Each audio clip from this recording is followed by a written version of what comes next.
Assalamualaikum warahmatullahi wabarakatuh. Saya akan mempresentasikan pengukuran produktivitas dengan pendekatan model Postpak. Sebelumnya, perkenalkan, nama saya Muhammad Amirul Mukminin dengan NBI 14122000195.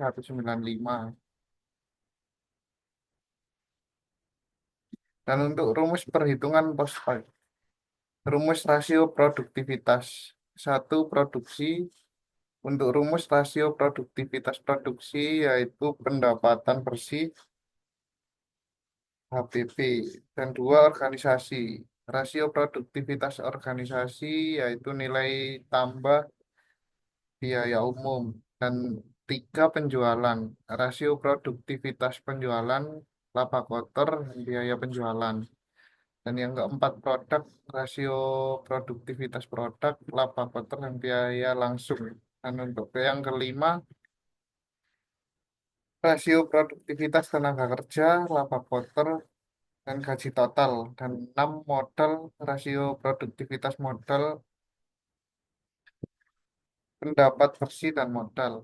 Dan untuk rumus indeks produksi yaitu indeks produksi IP atau periode dasar. Periode dasar merupakan periode pertama.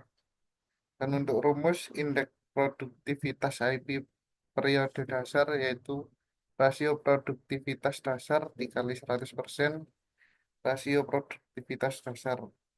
Indeks produktivitas IP periode saat ini. Periode dasar merupakan periode pertama atau rumus. Indeks produktivitas IP periode saat ini yaitu rasio produktivitas saat ini dikali 100% per rasio produktivitas dasar. Dan untuk data keuangan perusahaan di bulan Januari sampai bulan Maret yaitu sebagai berikut.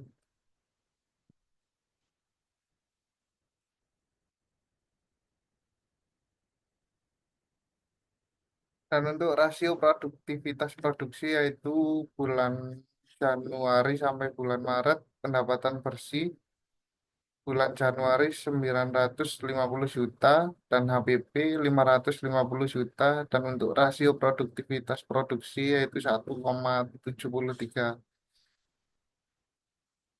Dan untuk bulan Februari 900 juta, HPP 500 juta, rasio produktivitas produksi yaitu 1,80, dan sebagai berikut. Dan untuk grafik rasio produktivitas produksi yaitu bulan Januari 2023 sampai bulan Maret 2024. Yaitu bulan Januari 2023 rasio produktivitas produksi yaitu 1,73, Februari 1,80, Maret 1,74, April 1,72, Mei 1,75, Juni 1,74, Juli 1,77, Agustus 1,76, September 1,77, Oktober 1,76, dan November 1,79, Desember 1,81, dan Januari 2024 1,82, Februari 1,84, dan Maret 2024 1,86. Dan analisis grafik rasio produktivitas produksi yaitu rasio produktivitas produksi tertinggi adalah 1,86, rasio produktivitas produksi terendah adalah 1,72, rasio produktivitas produksi tengah-tengah adalah 1,77. Dan untuk hasil perhitungan nilai rata-rata rasio produktivitas yaitu sebagai berikut di tabel ini. Dan analisis grafik rasio produktivitas yaitu rata-rata produktivitas keseluruhan aspek tertinggi adalah penjualan 10,57, dan untuk rata-rata rasio produktivitas keseluruhan aspek terendah adalah modal 0,31, dan rata-rata rasio produktivitas keseluruhan aspek tengah-tengah adalah 3,50. Dan untuk peningkatan perbaikan produktivitas, yaitu rata-rata rasio produktivitas keseluruhan aspek yang terendah adalah 0,23 atau modal. Dengan demikian, beberapa upaya yang dapat dilakukan untuk meningkatkan produktivitas aspek modal adalah sebagai berikut.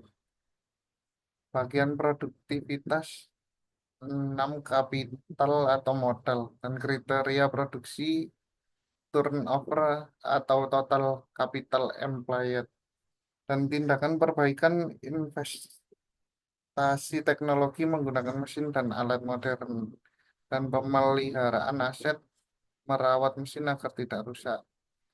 Penambahan modal kerja, menyediakan bahan baku dan dana operasional, efisiensi penggunaan modal menghindari pemborosan, modernisasi infrastruktur, meningkatkan fasilitas produksi, diversifikasi investasi, menanamkan modal di berbagai bidang, dan pemanfaatan modal digital menggunakan software pendukung dan untuk akses pembiayaan mendapatkan kredit untuk pengembangan usaha. Sekian presentasi dari saya. Mohon maaf bila ada kata salah maupun terima kasih.